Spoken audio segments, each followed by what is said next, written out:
साथियों और प्यारे बच्चों, स्वागत है आप सभी का फिर एक बार मेरे चैनल पर नवीन क्लास पर। आज हम लेकर आए हैं नए चैप्टर हमारे प्राकृतिक संसाधन जल।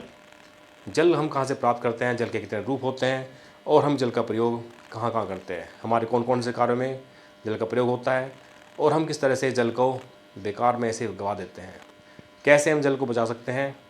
चलिए शुरू करते हैं। विभिन्न प्राकृतिक संसाधनों में जल एक प्रमुख संसाधन है। ये हमारे जीवन के लिए अति आवश्यक है। यदि किसी गमले में लगे पौधे में 2 दिन पानी न डालें तो वह मुरझा जाता है। यदि हम मछली को जल से बाहर निकाल लें तो वह मर जाती है। सभी जीवधारियों के जीवन के लिए जल आवश्यक है, अर्थात जल ही जीवन है तथा जल द्वारा ही हमारा पेड़ पौधों एवं जीव जंतुओं का जीवन संभव है।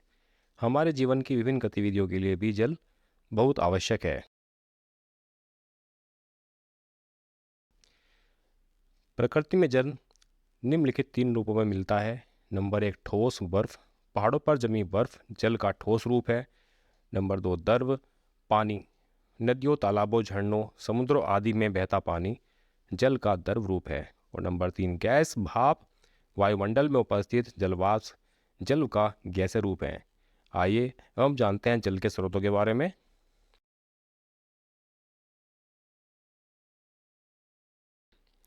प्राकृतिक रूप से जल वर्षा द्वारा प्राप्त होता है। वर्षा का यह जल नदियों नालों आदि से होता हुआ समुद्र में मिल जाता है। पृथ्वी पर जल के निम्नलिखित स्रोत हैं। नंबर 1 धरातलीय स्रोत, नंबर 2 भूमिगत स्रोत और नंबर 3 हिमनद। अब जानते हैं हम धरातलीय स्रोत के बारे में। पृथ्वी की सतह से प्राप्त होने वाला जल धरातलीय स्रोत के अंतर्गत आता है, जैसे समुद्र, नदियों, झीलों, तालाब आदि।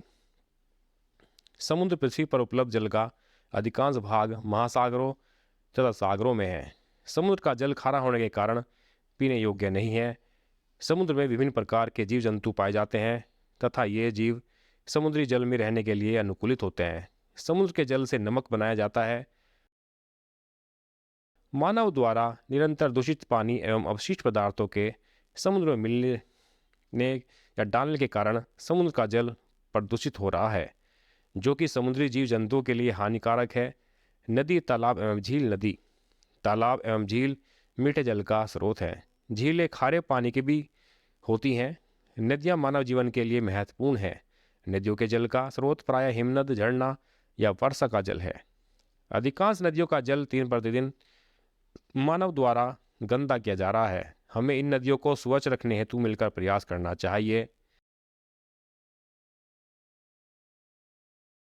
आपने गंगा नदी का नाम तो सुना ही होगा। प्रयाग में गंगा, यमुना व सरस्वती नदियाँ मिलती हैं। ये आपके प्रदेश की सबसे बड़ी नदियाँ हैं। इन दोनों मुख्य नदियों के साथ ही अन्य नदियों का जल भी इतना ही प्रदूषित है कि यह पीने लायक नहीं है।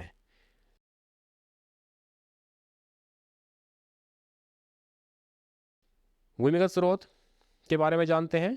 धरातल पर पाए जाने वाले जल का कुछ भाग रिस रिस कर भूमि के नीचे एकत्रित हो जाता है। इसे ही भूमिगत जल कहते हैं। यह जल अधिक शुद्ध होता है।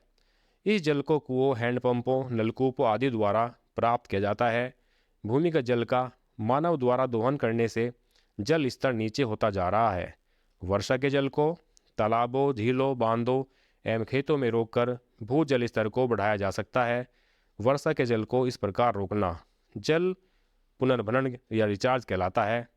कुओं का जल मानव द्वारा प्रदूषित होता रहता है। हमें कुएं से पानी निकालते समय साफ बर्तन का प्रयोग करना चाहिए। कुएं के आसपास नहाते या कपड़ा धोते समय इस बात का ध्यान रखें कि गंदा पानी कुएं में न जाए। हैंडपंप वहाँ नहीं लगाने चाहिए जहाँ से सीवर लाइन जा रही हो। ऐसा करने पर सीवर का गंदा पानी हैंडपंप के पानी में मिलकर उसे दूषित कर देता है। हैंडपंप लगाने वाले स्थान पर पानी के निकास की उचित व्यवस्था होनी चाहिए। आइए अब जानते हैं हिमनद के बारे में।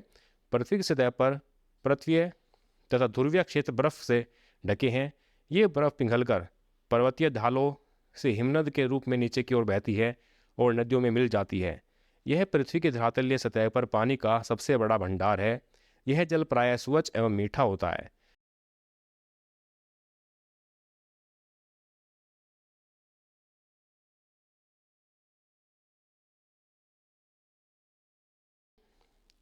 विभिन्न गतिविधियों में जल की आवश्यकता पड़ती है। आइए जानते हैं हम जल का उपयोग कहाँ कहाँ करते हैं। मनुष्य के जीवन की विभिन्न गतिविधियों के लिए जल आवश्यक है।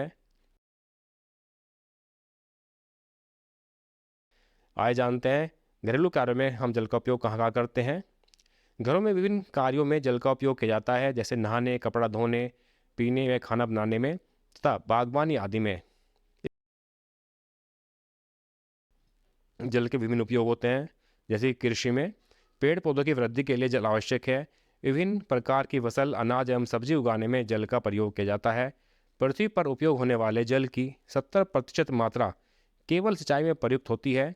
मीठे पानी में व्यावसायिक मत्स्य पालन भी पानी का कृषि उपयोग ही माना जाता है।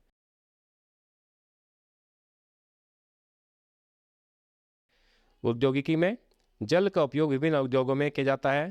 ताप विद्युत संयंत्र में जल का उपयोग करके विद्युत ऊर्जा उत्पन्न की जाती है। नाभिकीय संयंत्र में जल का उपयोग शीतलक के रूप में किया जाता है।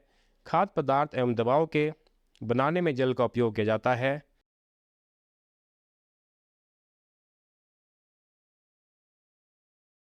मनोरंजन में भी हम जल का उपयोग करते हैं। वाटर पार्क, झरने, झील, विभिन्न जलाशयों का प्रयोग मनोरंजन के लिए किया जाता है। पर्यटक इन स्थानों पर जाकर तैराकी, राफ्टिंग जैसे कि नाव खेना आदि करके आनंद लेते हैं। इसके अलावा अपने घरों में हम सफाई में जल का उपयोग करते हैं। अपने घर तथा परिवेश को साफ सुथरा रखने के लिए भी जल का उपयोग किया जाता है। और न जाने बहुत सारे कार्यों में हम जल का उपयोग करते हैं। और हम कह सकते हैं कि जल के बगैर हमारा जीवन का कोई भी कार्य संभव नहीं है, और जल के बिना जीवन तो संभव है ही नहीं। तो साथियों, आज की क्लास में इतना ही। आशा करता हूँ कि आपको ये चैप्टर अच्छा लगा होगा और आप जल के बारे में कुछ और समझ पाए होंगे और अपने साथियों को भी समझा पाएंगे। धन्यवाद।